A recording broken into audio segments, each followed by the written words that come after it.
Alright, Forest fans, Max Newton here on Talk Forest TV. Hit that like, comment, and subscribe button.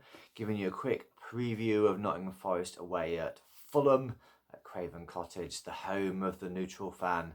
Obviously, Forest going to this game on the back of a fantastic league win at home against Brighton 7-0, who Brighton just trounced Chelsea 3-0, absolutely gave them the pasting. But on the back of a not convincing FA Cup win, but we put the reserve team out. So, what can you take from that? I think what you can take from that is perhaps that our bench and our B team isn't as good as the first team, but you expect that. That's why they call the B team.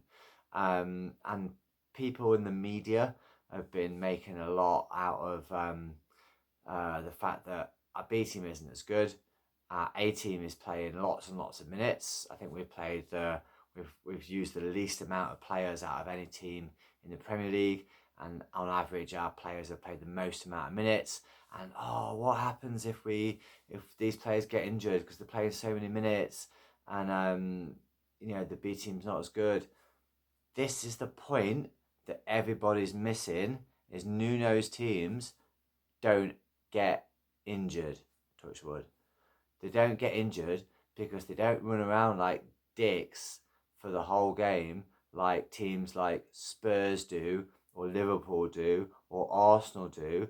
They don't get these injuries because, yeah, they play more games and more minutes than anybody else, but they do the least amount of running on average per person per game than any other team in the league, and they don't train to do the same amount of running as Spurs and so on, and therefore do not get the injuries.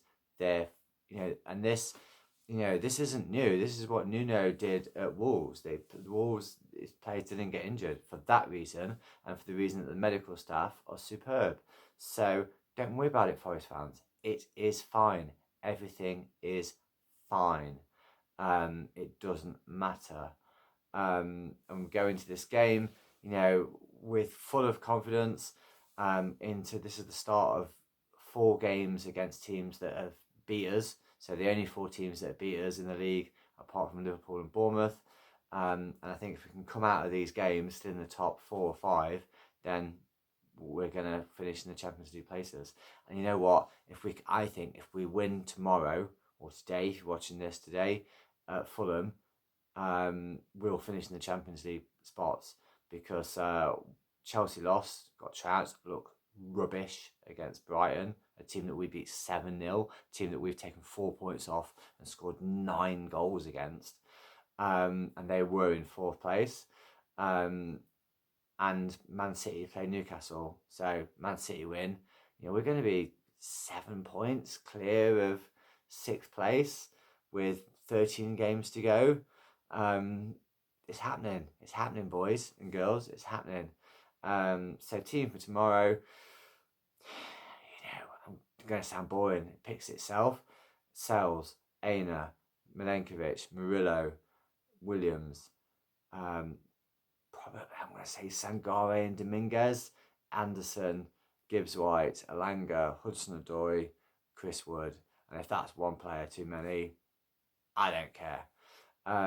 Players to watch from Fulham, obviously Raul Jimenez is a quality centre forward, one that Nuno had at Wolves, and he fashioned his side around the big man up front, very much as the way he's fashioned his side around Chris Wood up front. I think that Anthony Robinson is a good player, right wing back, and Iwobi has been in my fantasy team for a while, although he's dropped off the cliff a bit, really, in terms of his output, in terms of assists and goals and so on. But they play good football, particularly at home. They're a really good home team.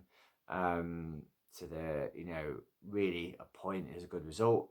But I'm going to back Forest to win 2-0. Goals from Chris Wood and Anthony Alanga. And we come back up. I'm going to say we win this game, we'll come back up almost assured of Champions League football next season. Buy your passports, get the maps out, start booking those hotels. Happy days. and we beat Marco Silva with his big stupid watch. We beat the team with a neutral stand. What's more to like? Come on, you Reds.